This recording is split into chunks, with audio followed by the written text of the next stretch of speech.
5 ওয়াক্ত নামাজ পড়তে হবে। এখন নামাজের মধ্যে সবার খামতি খুব বেশি দেখা যাচ্ছে। ভালো ভালো মানুষ, শিক্ষিত লোক, জ্ঞান আছে খুব কমখানে, কিন্তু নামাজ পড়ে না ঠিক মতো।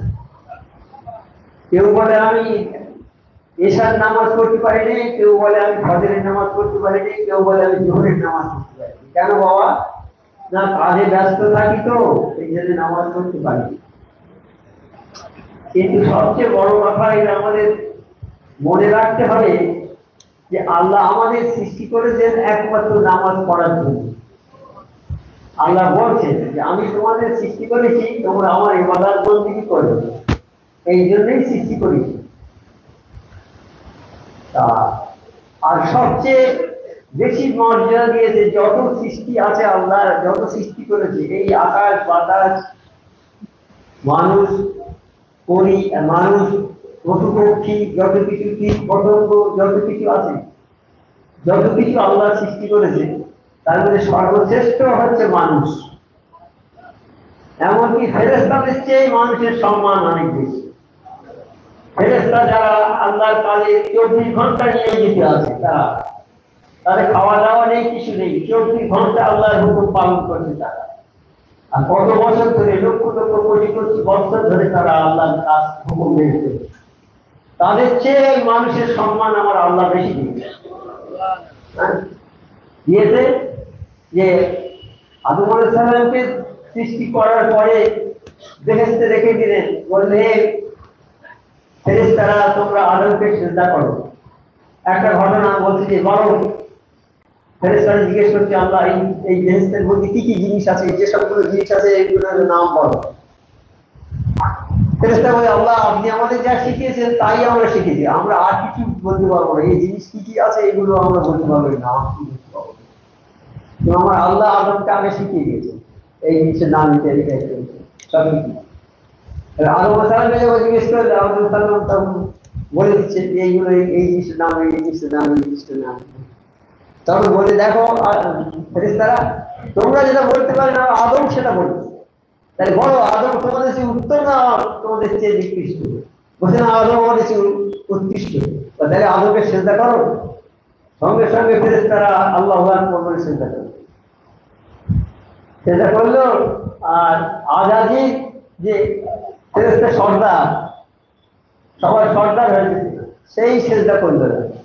সে কি বললো যে আল্লাহ এটা কেমন কথা, আমি আগুন থেকে আমাকে তৈরি করেছেন, আমি উপরের দিকে, আমার গতি উপরের দিকে, আর আদম মাটি থেকে তৈরি, তার গতি নিচের দিকে। আমার সম্মান কত, আমি তাকে সিজদা করবো? আমার চেয়ে ছোট আমি সিজদা করবো? আর আমার 6 লক্ষ বছরের ইবাদত। তাহলে কি জাতা ব্যাপার?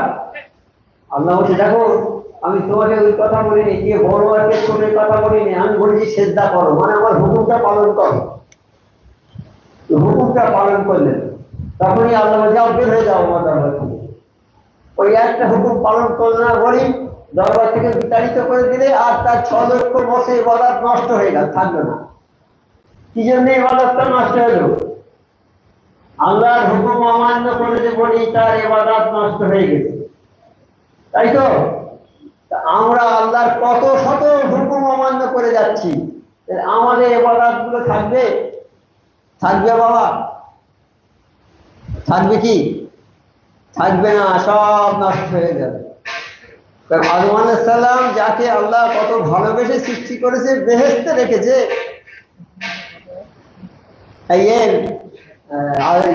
আজাজিলকে কত ভালোবেসেছে, আল্লাহর আরশ পর্যন্ত পৌঁছে গেছে।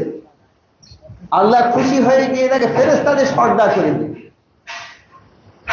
কত ভালোবেসেছে, ভালোবেসে সর্দার করে দিয়েছে। কত বড় পোস্ট একটা, ফেরেশতাদের সর্দার।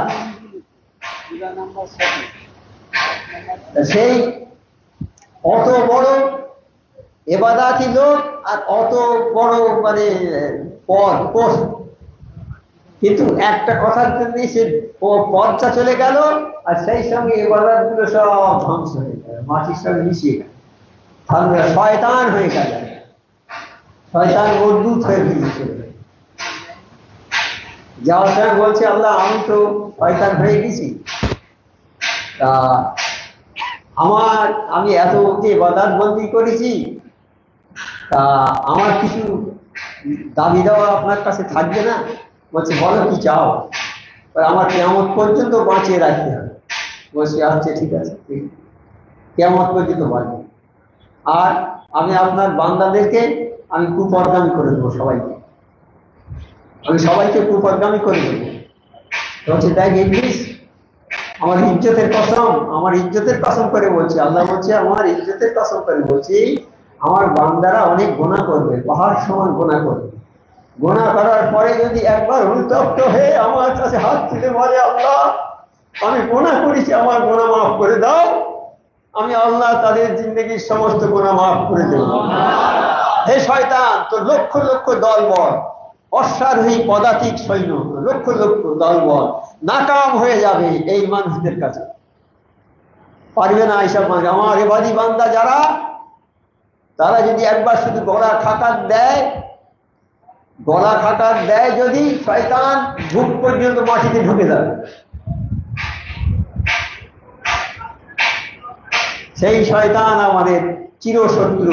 কারণ পানি বলছে, শয়তান তোমাদের প্রকাশ্য শত্রু। আর আমরা বলি আমার ভাই আমার শত্রু, আমার চাচা আমার শত্রু, আমার গ্রামবাসী আমার শত্রু।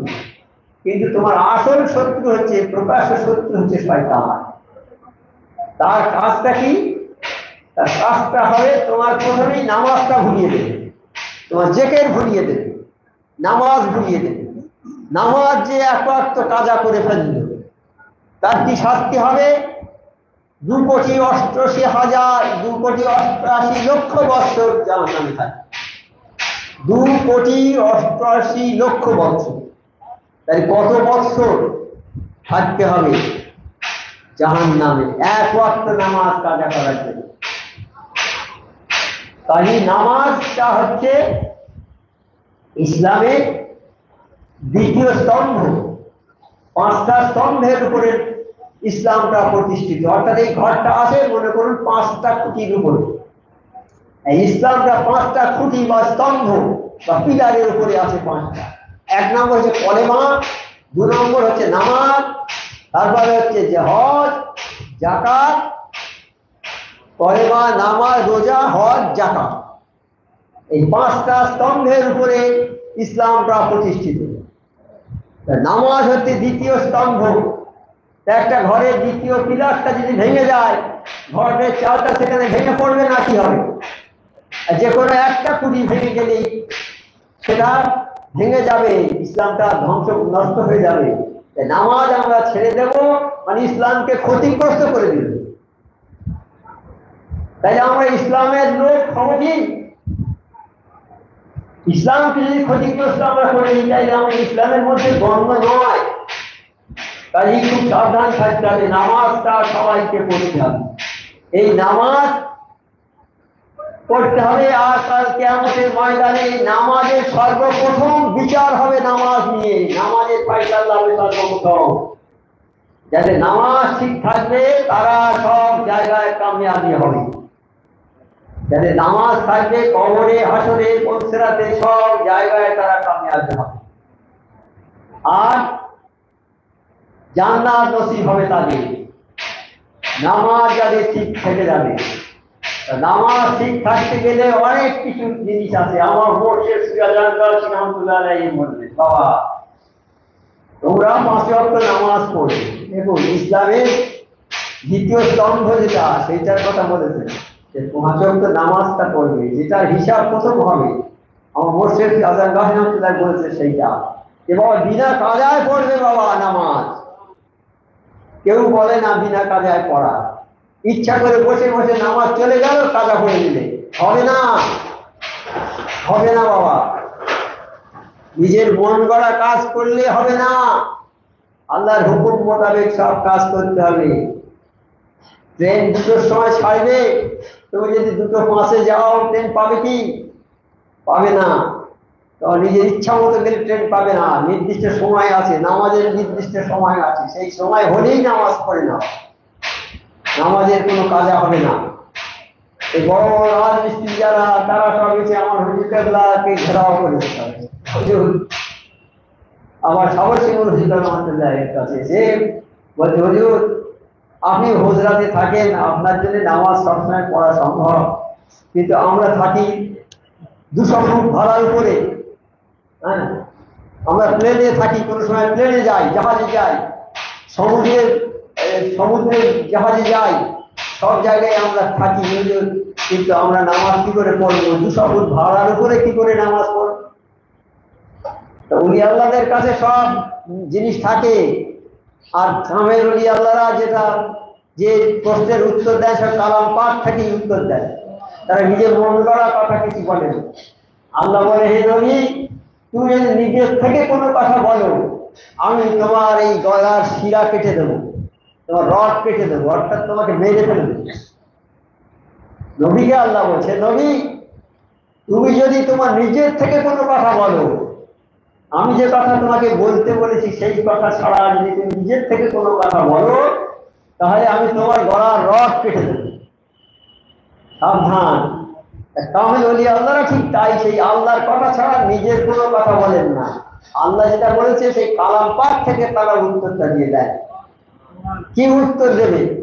আমরা হলে বলতুম যে বাবা না পড়তে পারবে কি করবে, কিন্তু বলছি বাবা তুমি 200 ফুট ভাড়ার করে থাকবে, একটা মাটি রেখে দেবে কাছে, অজু করতে যদি না পারো মাটি দিয়ে তৈরি করে নেবে, যে অবস্থায় থাকো তৈরি করে ওই অবস্থায় ইশারাতে নামাজটা করে দেবে।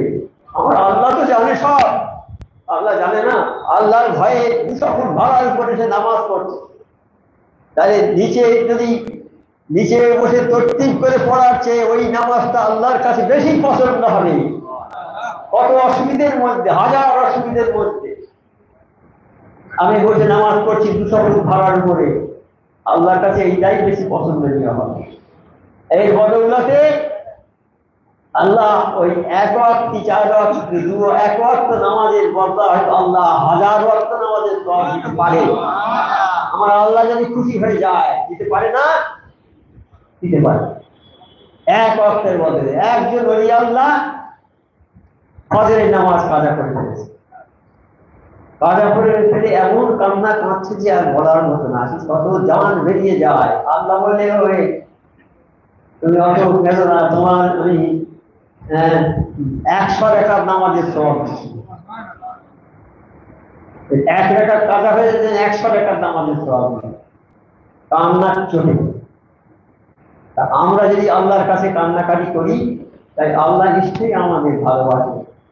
আল্লাহর কাছে আমরা অন্যায় করি, আল্লাহর কাছে যদি চাই আল্লাহ ক্ষমা করবে। তবে এই নামাজটা আমরা ওরকম করবো না।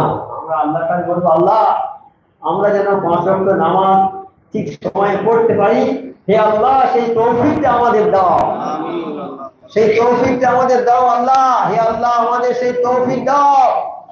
আল্লাহ যদি আমাদের তৌফিক না দেয়, আমাদের কারো ক্ষমতা নেই একটা পা তুলে আবার ফেলার ক্ষমতা আমাদের নেই, একটা কথা বলার পরে আর একটা কথা বলবো এই বলার ক্ষমতা আমাদের নেই।